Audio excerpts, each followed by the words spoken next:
श्री शिवाय नमस्तुभ्यम। हर हर महादेव।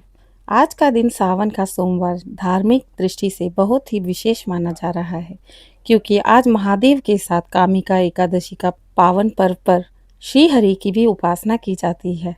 आज इस चैनल पर आप सुन रहे हैं सावन के दूसरे सोमवार की पावन व्रत कथा, जिससे सुनने मात्र से आप सभी को आत्मशुद्धि और सौभाग्य प्राप्त होगा।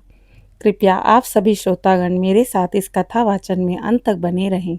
आइए शुरू करते हैं एक पौराणिक कथा। एक बार महादेव और माता पार्वती मृत्यु लोक की यात्रा पर निकले। चलते चलते वे अमरावती नगर पहुंचे, जहां एक सुंदर शिव मंदिर था और वे वहीं ठहर गए। माता पार्वती ने कहा, हे नाथ, इतना सुंदर स्थान है, क्यों ना हम यहीं कुछ विश्राम करें।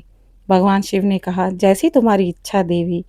पार्वती जी ने भगवान शिव से उत्साहपूर्वक बोला, प्रभु चलिए हम दोनों चौसर खेलते हैं। शिव जी ने मुस्कुराकर जवाब दिया, देवी आप जैसा ठीक समझे। जैसे ही दोनों चौसर खेलने बैठे, मंदिर के पुजारी ने प्रवेश किया। माता पार्वती ने पुजारी से पूछा, बताओ पुजारी, हम दोनों में कौन जीतेगा। पुजारी ने विनम्रता पूर्वक कहा, मातेश्वरी, मैं तो शिव भक्त हूँ, निसंदेह महादेव ही विजयी होंगे। मगर परिणाम स्वरूप माता पार्वती ही जीती। पार्वती जी ने क्रोधित स्वर में पुजारी को कहा, तुमने झूठ बोला।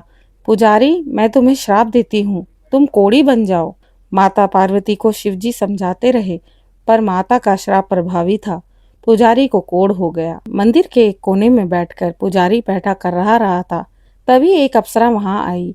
पुजारी से पूछा, हे ब्राह्मण, तुम्हारी यह दशा कैसे हुई। पुजारी ने कहा, देवी यह सब माता की श्राप का परिणाम है। अप्सरा शांत स्वर में बोली, मैं तुम्हें एक उपाय बताती हूँ तुम्हारे कष्टों की मुक्ति के लिए। तब तो तुम्हें 16 सोमवार व्रत का उपाय करना चाहिए। हर सोमवार को स्नान कर स्वच्छ वस्त्र धारण करके गेहूं के आटे की पंजीरी बनाओ और उसे 3 भागों में बांटो और 17वें सोमवार को उसका चूरमा बनाकर भगवान शिव को अर्पित करना चाहिए। पुजारी कृतज्ञ स्वर में बोला, देवी मैं आपकी बात मानकर यह व्रत जरूर करूंगा। अप्सरा के कहे अनुसार पुजारी व्रत रखकर व्रत के प्रभाव से स्वस्थ भी हो गया। एक दिन भगवान शिव माता पार्वती मंदिर में आए। पुजारी को स्वस्थ देखकर आश्चर्यचकित होकर बोले, यह तो वही पुजारी है जिसे मैंने श्राप दिया था और जो कोढ़ी बन गया था। पुजारी ने विनम्रता पूर्वक माता पार्वती से कहा, हे देवी, यह सब 16 सोमवार व्रत की महिमा है, जो मैं आपके दिए श्राप से मुक्त हो गया।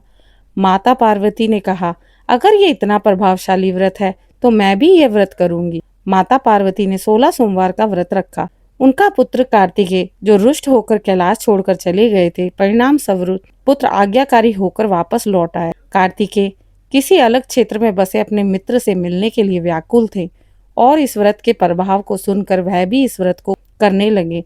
इस व्रत के प्रभाव से उनका मित्र लौट आया। उनका मित्र अपने विवाह के हेतु बहुत ही चिंतित था, इसलिए उसने भी इस व्रत को करा। परिणाम स्वरूप उसे एक स्वयंवर में जाने का अवसर प्राप्त हुआ। वह उस स्वयंवर होने वाले महल में गया।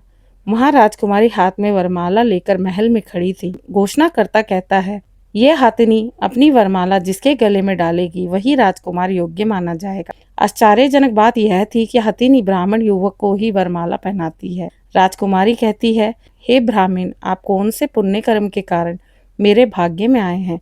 ब्राह्मण कहता है, देवी यह 16 सोमवार व्रत का चमत्कार है। इसी प्रकार राजकुमारी भी इस व्रत को करती है। उन्हें पुत्र रत्न की प्राप्ति होती है। पुत्र भी बड़ा होकर व्रत करता है और उसका विवाह भी बड़ी धूमधाम से एक सुकन्या से होता है।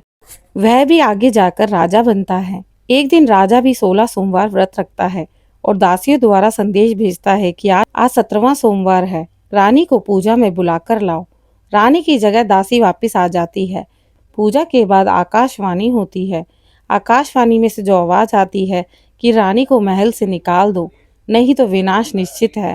राजा भी धर्म अनुसार निर्णय करता है, रानी को महल से निकाल देता है। रानी कष्ट सहती है, लोग उसे अशुभ कहते हैं, अतः राजा को पश्चाताप होता है। राजा उसी मंदिर जा पहुंचता है जहां भगवान शिव और माता पार्वती ने चौसर खेला था। वहां उन्हें मंदिर का पुजारी मिलता है।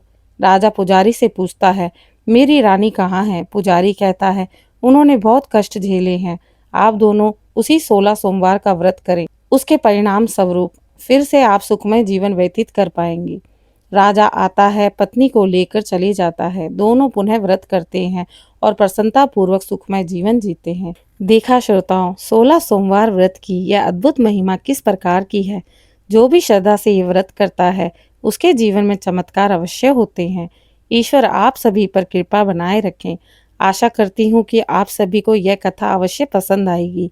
अपनी श्रद्धा व्यक्त करने के लिए कमेंट में हर हर महादेव जरूर लिखें। ओम नमः शिवाय। आपके अपने भक्ति चैनल दिशा स्पिरिचुअल को लाइक, शेयर, सब्सक्राइब जरूर करें।